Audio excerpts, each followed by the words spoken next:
Quand l'année se termine, ce que je fais généralement, c'est un bilan de l'année en cours. Et par la même occasion, je prends des résolutions pour l'année prochaine.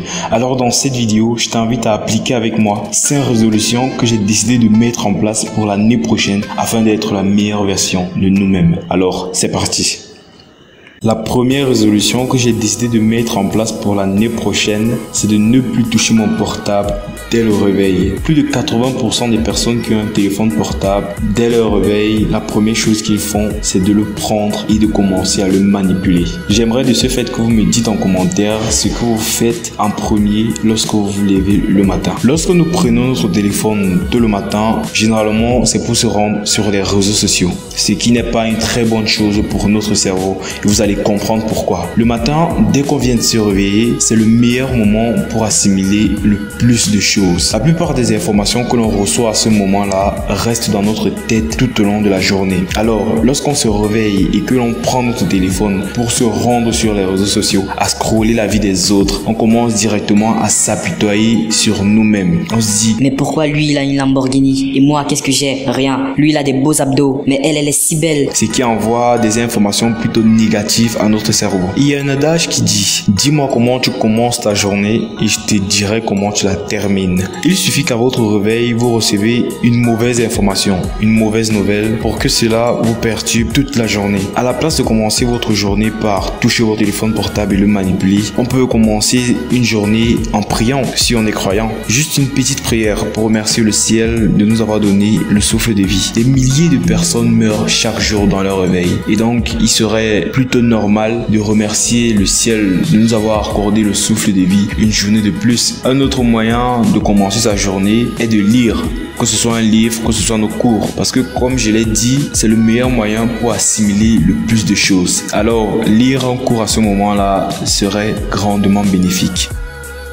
La deuxième résolution que je prendrai pour l'année prochaine est de lire 30 minutes tous les jours. La lecture est pour l'esprit ce que la nourriture est pour le corps. Un esprit qui ne lit pas est un esprit qui n'est pas nourri. La lecture nourrit notre esprit. Elle enrichit notre vocabulaire et nous renseigne sur des choses que nous ignorons. La lecture nous enlève de la noirceur de l'ignorance pour nous amener dans la lumière de la connaissance. Elle peut également entraîner l'éveil, ce qui nous pousse à sortir de notre zone de confort, à se battre pour ce que l'on veut et ce que l'on aime. Avec un rythme de lecture de 30 minutes par jour, vous lirez en moyenne 2 livres par mois, dont 24 livres par an. Il y a des personnes que depuis qu'ils sont nés, ils n'ont jamais lu du début jusqu'à la fin, juste 10 livres. Alors imaginez-vous avec les connaissances de 24 livres dans votre tête. Alors prenons cette résolution ensemble et décidons de lire 30 minutes tous les jours à partir de l'année prochaine. Ce que l'on peut également faire si on n'a pas le temps pour lire ou si la lecture des livres est assez ennuyeuse, c'est de lire des livres audio. On a tout simplement à activer la lecture dans notre smartphone et puis ça se fera automatiquement. La troisième résolution que je prendrai pour l'année prochaine est de faire du sport. Le sport développe notre corps, mais aussi notre mindset. Lorsqu'on fait un marathon par exemple, et que malgré que nos jambes nous fassent terriblement mal, que nos poumons n'arrêtent pas de battre très fort, et que malgré tout, on n'abandonne pas, et que l'on persiste jusqu'au bout, on est en train de développer en nous un esprit de vainqueur, un esprit de résistant et un esprit de persévérant. Le sport libère également une substance qu'on appelle la dopamine.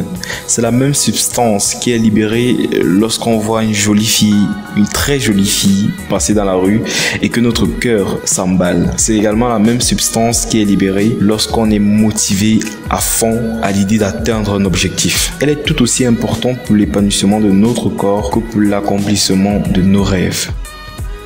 La quatrième résolution que je prendrai pour l'année prochaine est de limiter ma consommation d'alcool. De nombreuses personnes consomment de l'alcool aujourd'hui, non pas parce qu'ils en ont réellement besoin, mais plutôt dans un souci de se faire accepter par leur entourage ou de s'intégrer dans certains groupes. Si on sort avec des amis et que l'on refuse de boire, on nous traite directement de lâches, de mauviettes, de différents. Et puis, c'est comme ça que l'on se met à boire, malgré nous, parce que les autres le veulent, parce que les autres le font également.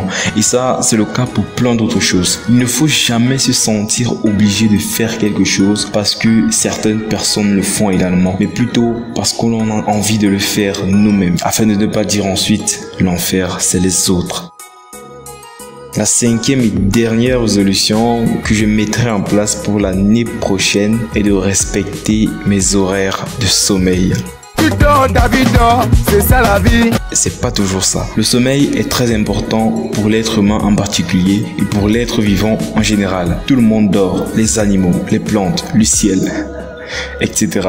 Alors il faut dormir, mais pas trop non plus. Si tu ne dors pas assez, tu te rends malade toi-même. Mais si tu dors trop, tu deviens paresseux.